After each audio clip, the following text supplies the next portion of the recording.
കേരളം എന്ന ഒരു പൊളിറ്റിക്കൽ സ്റ്റേറ്റിലേക്ക് ഈ ഒയാസിസ് എന്ന കമ്പനി വരുമ്പോൾ ഒരു വിവാദവുമില്ലാതെ ചുവപ്പ് പരവതാനി വിരിച്ച് അവർ എതിരേൽക്കപ്പെടുമെന്ന് താങ്കൾ വിചാരിക്കുന്നുണ്ടോ? കാരണം കുപ്രസിദ്ധമാണ് രണ്ട് കാരണങ്ങളാൽ. ഒന്ന്, ഈ രാജ്യം തന്നെ ശ്രദ്ധിച്ച ലിക്വർ പോളിസിയുമായി ബന്ധപ്പെട്ട ഈ രാജ്യം കണ്ട ഏറ്റവും വലിയ അഴിമതിയിൽ ഭാഗഭാക്കാണ് അവർ. ഡൽഹി മദ്യനയ അഴിമതിയിൽ, ആ മദ്യനയ അഴിമതിയിൽ മുഖ്യമന്ത്രി അരവിന്ദ് കെജ്രിവാൾ അഴിയെണ്ണിയതാണ്. അദ്ദേഹം പുറത്തിറങ്ങിയിട്ട് 6 മാസം പോലും ആയില്ല. അപ്പോൾ ഇന്ത്യയിലെ ഏറ്റവും പ്രമാദമായ മദ്യനയ അഴിമതിയിൽ ഭാഗഭാക്കായ കമ്പനി നമ്പർ 1. നമ്പർ 2, 6 മാസം ഒരു സംസ്ഥാനത്ത് ഈ കമ്പനി ഉണ്ടാക്കിയ മലിനീകരണം ആരോപിച്ച് സമരം നടക്കുകയും ആ സമരത്തെ തുടർന്ന് മുഖ്യമന്ത്രിക്ക് നേരിട്ട് കെട്ടിക്കണം, ഈ കമ്പനിയെ കെട്ടിക്കോളൂ എന്ന് പ്രഖ്യാപിക്കേണ്ടി വന്ന സാഹചര്യം. അപ്പോൾ അഴിമതിയുടെ പേരിലും മലിനീകരണത്തിന്റെ പേരിലും രാജ്യത്തെമ്പാടും ശ്രദ്ധിക്കപ്പെട്ട ഈ കമ്പനി കേരളത്തിൽ പാലക്കാട് വന്ന്, അതും ആ പാലക്കാടിന് പ്ലാച്ചിമടയുടെ, കൊക്കക്കോളയുടെയും പെപ്സിയുടെയും ഓർമ്മകളുള്ള ആ പാലക്കാട് വന്നൊരു പ്ലാന്റ് തുടങ്ങുമ്പോൾ എല്ലാവരും അതിനെ സഹർഷം കയ്യും കൊട്ടി സ്വാഗതം ചെയ്യുമെന്നാണോ സർക്കാർ വിചാരിച്ചിരിക്കുന്നത്?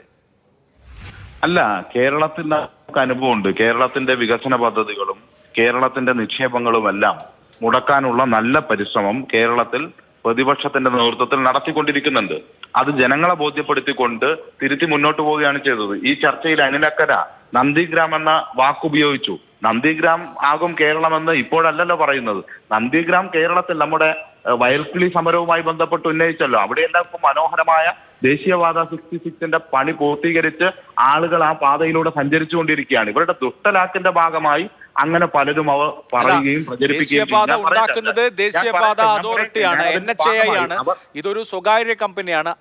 മദ്യനയം അവർക്ക് അനുകൂലമാക്കാൻ, അവർക്ക് ലാഭമുണ്ടാവുന്ന വിധത്തിൽ മദ്യനയം ഉണ്ടാക്കാൻ കൈക്കൂലി കൊടുത്തു, ആ കൈക്കൂലി വാങ്ങി എന്നുള്ളതാണ് ഡൽഹി സർക്കാരിനെതിരെ ഉയർന്ന ആരോപണം. അതിനാണ് എൻഫോഴ്സ്മെന്റ് ഡയറക്ടറേറ്റും CBIയും ഡൽഹി സർക്കാരിനെ വേട്ടയാടിയത്. അപ്പൊ അത്ര ഗുരുതരമായ ആരോപണം നേരിടുന്ന ഒരു കമ്പനി നമ്മുടെ സംസ്ഥാനത്തെ സുപ്രധാനമായ ഒരു നയമാറ്റത്തിൽ, സജീഷ് അറിയാമല്ലോ, ഒരൊറ്റ തുള്ളി ആൽക്കഹോൾ, ഞാൻ പറയുന്നത് സ്പിരിറ്റ്, ഇതിനു വേണ്ടി ഉപയോഗിക്കുന്ന എക്സ്ട്രാ ന്യൂട്രൽ ആൽക്കഹോൾ ഇവിടെ ഉണ്ടാക്കുന്നില്ല.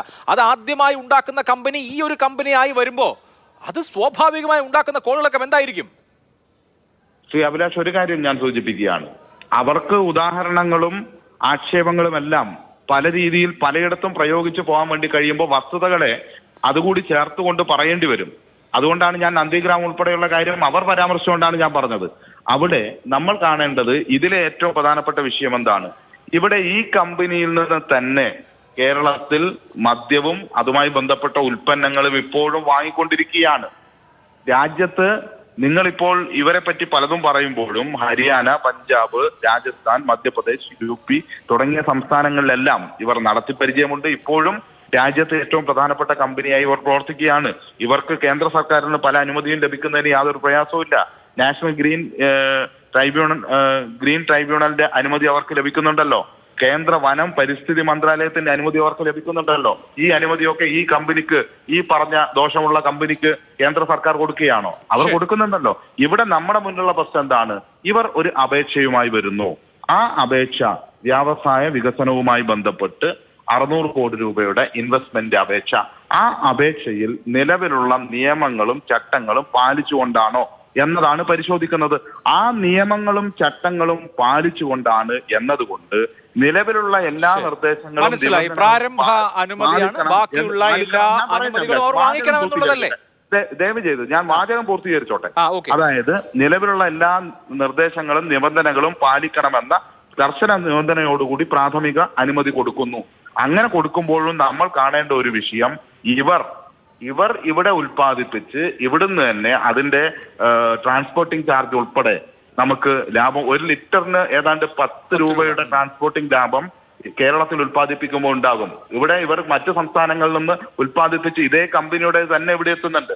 അപ്പൊ തൊഴിലും അതുപോലെ തന്നെ മറ്റ് ലാഭവും എല്ലാം ഇതിന്റെ കൂടെ ഉണ്ടാകുന്നു. അതോടൊപ്പം തന്നെയാണ് ഇവിടുത്തെ കാർഷിക മേഖലയിലെ ഉൽപ്പന്നങ്ങൾക്ക് താങ്കൾ ഒരു തവണ വിശദീകരിച്ചല്ലോ, അരി, ചോളം, മരച്ചീനി തുടങ്ങിയ കാര്യങ്ങൾ. ഓക്കെ, ശരി.